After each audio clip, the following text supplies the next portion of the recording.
जय हिंद। आज आपकी जो वीडियो है वो रहेगी आपकी नवीन तकनीक जो है, आपकी नवीन टेक्नोलॉजी जो आई है, न्यू टेक्नोलॉजी को लेकर कि ऐसे कौन कौन से एग्जांपल्स हैं जहां पर आप अपने एग्ज़ाम में नई वाली तकनीकें जो आ रही हैं, जो नई नई मशीनें आ रही हैं, इनका प्रयोग हम सार्वजनिक रूप से किस प्रकार से कर सकते हैं और कहाँ कहाँ पर कर सकते हैं। तो कुछ इस तरह की चीज़ें मैंने इसमें कलेक्ट कर ली हैं। 3-4 न्यूज़ ऐसी हैं जिनको आप आज मैंने हैंड रिटन पे बिल्कुल नहीं लगाया भैया, ठीक ना, डायरेक्ट बता देते हैं क्योंकि समय की कमी थी। समय की कमी के चलते मैंने इसको डायरेक्ट लगा दिया। देखो ये क्या है, सबसे पहले हम न्यूज़ पढ़ लेते हैं, फिर उसके बाद में शायद आपको समझ में आएगा। हाल ही में, यहाँ से आते हैं, हाल ही में एक ऐसी नवीन तकनीक और उपकरण सोशल मीडिया पर वायरल हो रही हैं जो डूबते समय लोगों की जान बचाने में सहायक हो सकती हैं। इस तकनीक का नाम है ड्रोन लाइफ बॉय, ठीक ना। इसको क्या कहते हैं? Drone life boy. यह एक प्रकार का ड्रोन है जिसे पानी में डूब रहे व्यक्ति के पास तेज़ी से पहुंचाने के लिए डिज़ाइन किया गया है। यह ड्रोन एक, देखो इतना कुछ हमें याद नहीं रखना है, इन्फेंटिबल लाइफ बॉय के साथ आता है ऐसा कुछ नहीं रखना है हमें। इसका जो लगाना पड़ेगा वो लगाना पड़ेगा हमें बाढ़ आपदा में। जब कभी ऐसे क्षेत्र आपने देखा होगा उत्तराखंड के अंतर्गत कभी भी बादल फट जाते हैं, कभी भी बाढ़ जैसी संभावनाएं बन जाती हैं। पता नहीं कितने लोग ऐसे हैं जो बाढ़ के डूब क्षेत्र में आने के बाद में अपनी जान गंवा देते हैं और वहाँ तक हमारे जो रेस्क्यू ऑपरेशन वाले लोग रहते हैं वहाँ तक पहुँच नहीं पाते क्योंकि धार बहुत ज़्यादा रहती है और वहाँ गहराई तक पहुँच पाना मुश्किल हो जाता है। तो उस मुश्किल स्थिति में, मतलब जो बाढ़ की स्थिति है जहाँ तक हमारे जवान पहुँच नहीं पाते हैं, वहाँ के लिए ये मतलब एक अच्छा खासा प्रणाली जिसे हम कह सकते हैं ऐसी डिज़ाइन की गई ड्रोन के माध्यम से।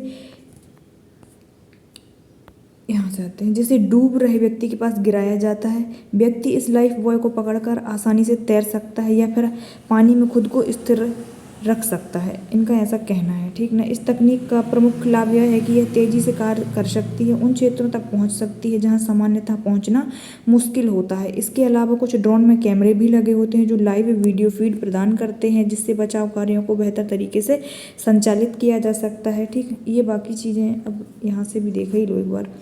सोशल मीडिया पर वायरल हो रही और लोग इसे जल दुर्घटनाओं में संभावित जान बचाने के उपाय के रूप में देख रहे हैं। अब इसकी एक छोटी सी इमेज और देख लो। ये है, देखो इसमें जैसे आपने देखा होगा कि ड्रोन कैमरे जो होते हैं उनको संचालित करने के लिए एक व्यक्ति अलग एक जगह बैठ जाता है और सारी रिकॉर्डिंग जो कुछ भी करनी होती है वो अपने ड्रोन कैमरे से कर रहा होता है। बस उसी प्रकार यह प्रणाली भी संचालित है कि कोई एक व्यक्ति एक जगह बैठकर इसको संचालित करता रहेगा रिमोट से, और इस पूरे ये जो आपकी प्रणाली संरचना जो बनाई गई है ऐसी, इसको उस व्यक्ति तक पहुंचाता जाएगा रिमोट के माध्यम से जो डूब क्षेत्र के अंतर्गत आ रहा है या फिर डूब रहा है। ये प्लास्टिक की बनी होती है इसलिए ये डूब नहीं सकती, तो उस व्यक्ति तक पहुंचाई जाती है जिसको मतलब इसके अंदर आ जाएगा, वो इंसान है ना, यहाँ पर आ जाएगा और अपने आप को सुरक्षित महसूस कर लेगा। फिर ड्रोन के माध्यम से ही कंट्रोल करके उसको किनारे पर लाया जा सकता है, ठीक। तो ये प्रणाली का नाम क्या है? लाइफ बॉय है भाई इसका, ड्रोन लाइफ बॉय प्रणाली, जिसे बाढ़ क्षेत्र में हम इसका, जहाँ कहीं भी बाढ़ आ रही है और जहाँ कहीं भी ऐसी घटनाएं संभावित देखने को मिलती हैं वहाँ पर इसका प्रयोग किया जा सकता है। तो ये नवीन प्रयोग है, ठीक। तो पहला तो ये हुआ भाई। दूसरा यहाँ से आते हैं, अनाज एटीएम क्या है, ठीक, इसके बारे में पढ़ लेते हैं। ये अनाज एटीएम मशीन, देखो आप देख रहे हो एक व्यक्ति खड़ा है यहाँ पर और एक मशीन बनी हुई है पूरी की पूरी ऐसे, और ये यहाँ पे एक राशन वाली बोरी जिसे हम कहते हैं या थैला जैसे कहते हैं वो नीचे लगा हुआ है, ठीक। तो इस मशीन के अंतर्गत क्या हुआ, हाल ही में उड़ीसा के भुवनेश्वर में भारत का पहला 24 घंटे चलने वाला अनाज एटीएम खोला गया। अब ये क्या करेगा भैया, इसे अन्नपूर्ति अनाज एटीएम के नाम से भी जाना जाता है, जिसे विश्व खाद्य कार्यक्रम के सहयोग से डिजाइन और विकसित किया गया है। यह नागरिकों को अनाज तक सार्वभौमिक पहुंच को सुनिश्चित करता है, जिसके तहत भारत में वैध सार्वजनिक वितरण प्रणाली राशन कार्ड वाला कोई भी व्यक्ति, चाहे वह किसी भी राज्य केंद्र शासित प्रदेश का हो, वह अनाज प्राप्त कर सकता है। यह 24 घंटे 5 मिनट में 50 किलोग्राम तक अनाज वितरित कर सकता है, जिससे अनाज प्राप्त करने में लगने वाले प्रतीक्षा समय 70% कम हो सकता है। जैसे लंबी लाइनें लगी रहती ना लोगों की, बांट रहे हैं 1 किलो 2 किलो, है ना, तो इसे वाली झंझट से निजात पाने के लिए ये काम किया गया। इससे होगा क्या, यह बायोमेट्रिक प्रमाणीकरण के बाद लाभार्थियों की चावल, गेहूं और बाजरा जैसे अनाजों तक तेज, निष्पक्ष और सटीक पहुंच प्रदान करेगा। विश्व खाद्य इतना कुछ काम हमारे काम का नहीं है, हमें सिर्फ इतना याद रखना है कि ये एक मशीन है, इसका नाम है अनाज एटीएम मशीन। और ये क्या करेगी भैया, अन्न पूर्ति को सुनिश्चित करेगी। कई बार ये होता है कि गैर लाभार्थी लोग जो रहते हैं ना, वो लोग आपका राशन ले जाते हैं और पता भी नहीं चल पाता है। और इस मशीन के आ जाने से ना जो ब्लैक जमा होता है ना, जिसे हम कहते हैं काला बाजारी, वो भी रुक जाएगी, ठीक ना।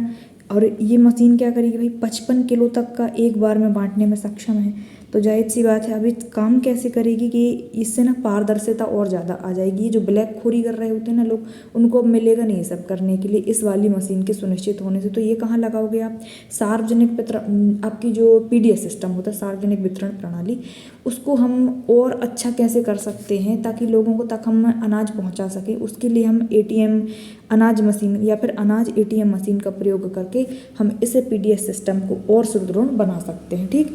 तो एक मशीन कैसे काम करती होगी, ये देखो, ये जो मशीन है ना, यहाँ पर एक सिस्टम लगा हुआ है। जैसे आप अपने एटीएम को आप एटीएम मशीन में लगाते हैं ना, उसी प्रकार आपके जो राशन कार्ड हैं अब वो डिजिटल वाले बनेंगे।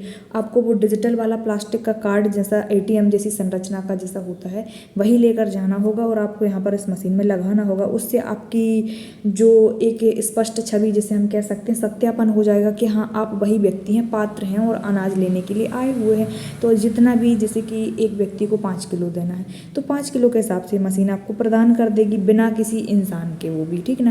पहले क्या होता है, एक इंसान को वहाँ रखना होता है भैया नाप तौल करने के लिए, तो ये सारी झंझटें खत्म हो जाएंगी।